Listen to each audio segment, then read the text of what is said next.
बच्चू कडूंचे आभार. आमदार बच्चू कडू. महायुती धर्म पाळावा लागेल. बच्चू कडू लोकसभा निवडणुकीत नवनीत राणा यांना पाठिंबा देणार. बच्चू कडू यांच्या प्रहार संघटनेचे एकमेव आमदार वेगळ्या वाटेवर, कारण त्यांना प्रहारवर विजयी होणार याची शाश्वती नाही. लोकसभा निवडणुकीत नवनीत राणा यांना बच्चू कडू यांनी मदत केली तर बच्चू कडू यांना लोकसभा निवडणुकीत मदत करू. मात्र लोकसभा निवडणुकीत बच्चू कडू यांनी राजकारण केलं त्याचे परिणाम होतील. बच्चू कडू यांनी आपले आमदार सांभाळले पाहिजे. असं आहे की बच्चू कडूंनी जे बोलले, मला असं वाटतं मी त्यांचे धन्यवाद मानेन की त्यांनी अशा प्रकारे ऑफर दिली. अनेक बावनकुळे साहेबांनी सुद्धा बोलले होते, त्यांचे मी धन्यवाद मानले होते. पण सगळ्यांना आपापला महायुती धर्म पाळावा लागेल. ज्या पद्धतीनं आपण महायुतीमध्ये सगळे काम करतो, आज भाजप हा सगळ्यात मोठा पक्ष आहे. एकनाथजी शिंदे आहे, अजितदादा पवार आहे, RPIचे रामदासजी आठवले आहे. रामदासजी आठवलेंनी जसं सांगितलं 2 दिवसाआधी की नवनीत राणाला माझा पाठिंबा आहे. अशा अनेक सगळ्यांना आपापला नैतिक जबाबदारी म्हणून पाठिंबा द्यावे लागेल. नैतिक जबाबदारी महाविकास आघाडीचा घटक बनावा लागेल. कारण खासदार नवनीत राणा युवासेना पक्षाच्या खासदार आहे आणि त्यांनी आम्ही देशाचे पंतप्रधान मोदीजी, देशाचे गृहमंत्री अमित शाह साहेब आणि राज्याचे उपमुख्यमंत्री देवेंद्र फडणवीस साहेब, हे यांना आम्ही नेते मानतो. आणि या आघाडीचं पालन कसं केलं पाहिजे ते वरच्यांना चांगलं ठाऊक आहे. पण योग्य वेळी मोदीजी, अमित शहाजी आणि देवेंद्र फडणवीस साहेब नवनीत राणांबद्दल योग्य निर्णय घेतील आणि पूर्ण ताकदीनं या महाविकास आघाडीचं पालन युवासेना पक्षाच्या वतीने सुद्धा पूर्ण राज्यामध्ये केलं जाईल, जिल्ह्यामध्ये केलं जाईल. जो महाविकास आघाडीचं पालन करल त्याला उद्या विधानसभेमध्ये सुद्धा अचलपूर असो तिथेसुद्धा ताकदीनं युवासेना पक्ष त्यांना सपोर्ट करेल. पण याच्यामध्ये कुठल्या प्रकारचं जर राजकारण झालं तर आज जर खासदार नवनीत राणा खासदारकीसाठी उभे आहे, महाविकास आघाडीचे सगळे घटक काम करत आहे, एखादा घटक जर कुठे वाकडा चालत आहे त्याला सरळ करण्याचं सुद्धा यंत्रणा ह्या विधानसभेमध्ये आम्ही दाखवू. कारण प्रत्येकाला इलेक्शन लढावं लागते, प्रत्येकाला एकामध्ये सहकार्य घ्यावं लागते आणि नक्कीच बच्चू कडू साहेबांनी ज्या सहकार्याची भूमिका पुढे घेतलेली आहे तर मला असं वाटतं ते आघाडीचं पूर्ण पालन करून ते नवनीत राणाला पाठिंबा देतील, त्याच्यामध्ये काही शंका नाही आहे. राजकुमार पटेलचं मला सगळं माहीत आहे, कारण की राजकुमार पटेलचे सुद्धा माझे संबंध चांगले आहे.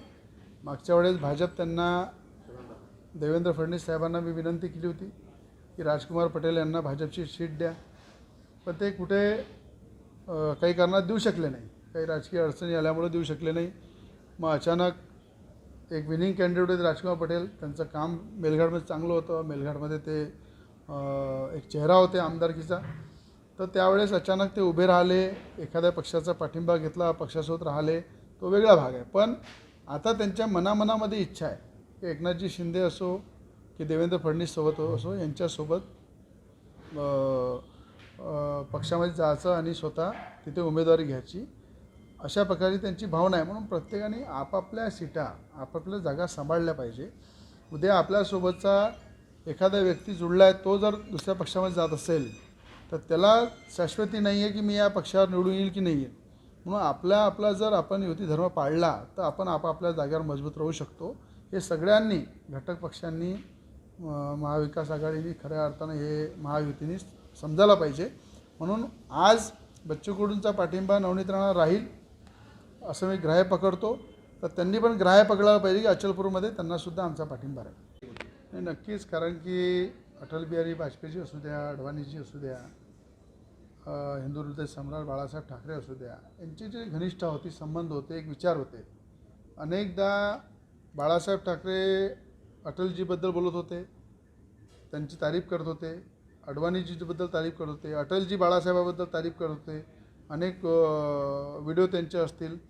पण माझं म्हणणं असं आहे की उद्धव ठाकरे यांनी कारसेवक म्हणून किंवा बाबरीमध्ये किंवा राम मंदिरामध्ये त्यांचं योगदान काय, संजीव राऊतचं योगदान काय. जसं आता उपमुख्यमंत्री देवेंद्र फडणवीस साहेब बाबरीच्या वर चढताना त्यांनी एक फोटो त्यांचा ट्विट केला, तेव्हा ते कारसेवेमध्ये जेलमध्ये होते. अनेक लोक कारसेवेमध्ये जेलमध्ये होते, त्यांनी संघर्ष केला, लढाया लढले, म्हणून आज राम मंदिराचा, आज मोदींच्या प्रयत्नाने आज पूर्णपणे आपण राम मंदिर पूर्ण होत आहे, त्याचं उद्घाटन होत आहे. पण एक तरी ट्विट दाखवा की उद्धव ठाकरेंनी कुठे आंदोलन केलं असेल, कुठे मोर्चामध्ये भाग घेतला असेल, शेतकरी आहे, आदिवासी आहे, कार सेवक म्हणून असू द्या, की कुठल्या महाराष्ट्राच्या प्रश्नाबद्दल एखादा विषय मांडला असेल, रस्त्यावर उतरले असेल, एक ट्विट संजय राऊतनी उद्धव ठाकरेंचं करा. किंवा संजय राऊतनी सुद्धा या राम मंदिरामध्ये किंवा बाबरीच्या विषयामध्ये कुठे त्यांचं योगदान असेल, कुठे त्यांनी रस्त्यावर उतरून आंदोलन केलं असेल. संजय राऊत हे स्वतः निवडून येऊ शकत नाही, त्यांना राज्यसभेमध्ये जावं लागते. आज तुम्ही उद्धव ठाकरे बोलात, त्यांना MLC बनावं लागते. तर या लोकांकडनं काय अपेक्षा ठेवणार, ज्यांनी पूर्ण बाळासाहेबांचे विचार विकले, ज्यांनी बाळासाहेबांनी हे पण सांगितलं होतं व्हिडिओमध्ये, जेव्हा काँग्रेसच्या दरवाजामध्ये शिवसेना जाईल तेव्हा मी शिवसेनेचं सेटर बंद करून टाकेल दुकान. आणि बाळासाहेबांनी कधी हा विचारही केला नाही की 10 जनपदला सोनिया गांधीकडे जाऊन त्या ठिकाणी 10 जनपदला काँग्रेसच्या दारामध्ये जाऊन उद्धव ठाकरेला भीक मागावं लागेल सीटासाठी. आणि ती वेळ जर त्यांनी आणली तर मला सांगा, यांच्यामध्ये बाळासाहेबांचे विचार कुठे त्यांच्या शरीरामध्ये उरले आहे का? पूर्ण उद्धव ठाकरे हे पूर्ण असफल झाले आहे बाळासाहेबांच्या विचाराला घेऊन चालण्यासाठी. आणि तेच एकनाथजी शिंदे बाळासाहेबांचे विचार पुढे घेऊन जात आहे. म्हणून यांना संजय राऊत असू द्या की उद्धव ठाकरे असू द्या, यांना कुठलंही ट्विट करणं किंवा कुठलंही हिंदुत्वावर भाष्य करणं हे यांना शोभत नाही.